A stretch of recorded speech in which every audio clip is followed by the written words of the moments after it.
Hi everyone, welcome back to our video lecture series on the RA microcontroller. In this video, I'll show you how to use the event link controller on the RA0E1 board. The event link controller is a hardware module in Renesas microcontrollers that allows peripherals to trigger each other automatically without CPU intervention. It helps offload tasks from the processor, enabling faster and more efficient real-time responses. First, open the E² Studio IDE. Next, click on File, then choose New and select Renesas C++ project. Then select Renesas RA project. A new dialog box will appear where you can enter a name for your project. After naming your project, click the Next button. From this drop-down menu, select FPBRA0E1 board, then click on Next button. Then again, click on Next button. Now select Executable and No RTOS option. Now select Bare Metal Minimal, then click on Finish button. After that, IDE will take some time to create your project. By default, the IDE will open the FSP configuration file. Next, click on the Stacks tab. Then select the GPIO stack and open its properties. Here you can choose different ELC sources for the GPIO ports. Now click on New Stack, then open the System category and select the Event Link Controller ELC stack. Next, click on New Stack again, go to the Input category and choose the External IRQ stack. We will use this external IRQ as the event source. We will use the onboard user switch, which is connected to pin P200. Since this switch is pull-up, we will use falling edge interrupt detection.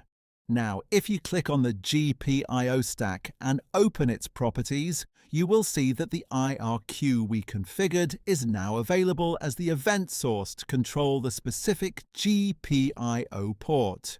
Just for demonstration, I'll remove the external IRQ stack.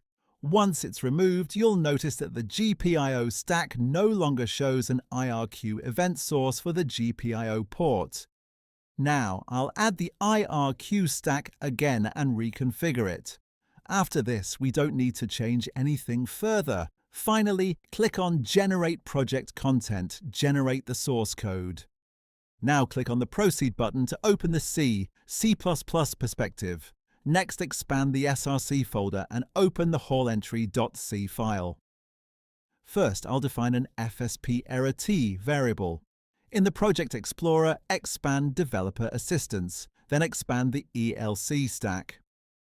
From here, drag and drop the ELC open function call into the hallentry.c file. After that, use the assert function to make sure the ELC open call was successful. Now, in the Developer Assistance panel, expand the external IRQ stack, and then drag and drop the external IRQ open function call into the hallentry.c file.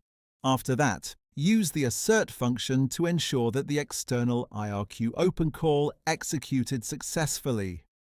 Next, from Developer Assistance, drag and drop the external IRQ enable function call into the hallentry.c file. Again, use the assert function to verify that the external IRQ enable function call was successful.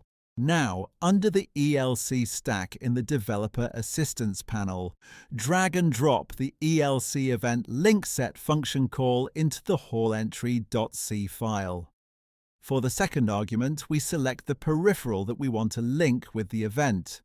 For the third argument, we choose the external event that will trigger the ELC controller, which in turn enables the linked peripheral.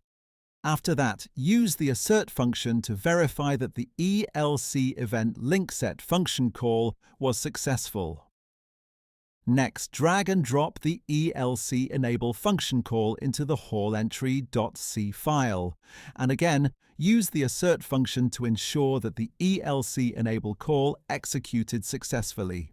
Now, if you expand Developer Assistance and then expand the GPIO stack, you will see the normal I/O read and write function calls.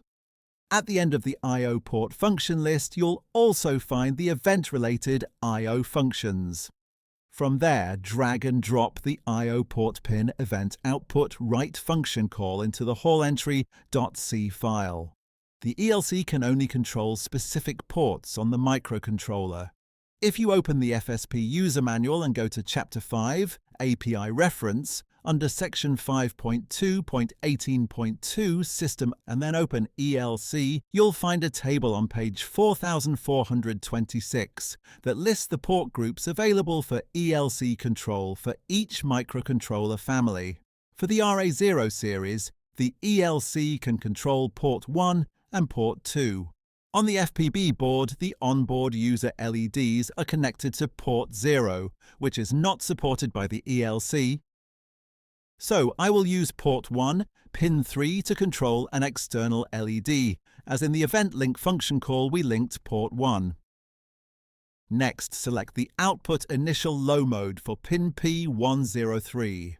After that, I will change the symbolic name for P103 to make it easier to identify in the code. Now, click on Generate Project Content again to generate the updated source code and then open the hall entry.c file. For the second argument of the function, we can use the pin name that we just defined in the FSP configuration file. For the third argument, we use BSPIO level high, then use the assert function to make sure the function call was successful. After that, I'll define an empty while one loop. This will keep the processor stuck here so we can demonstrate how the ELC controller turns on the external LED when the onboard user switch is pressed. A quick recap of the source code. First, we call the ELC open function.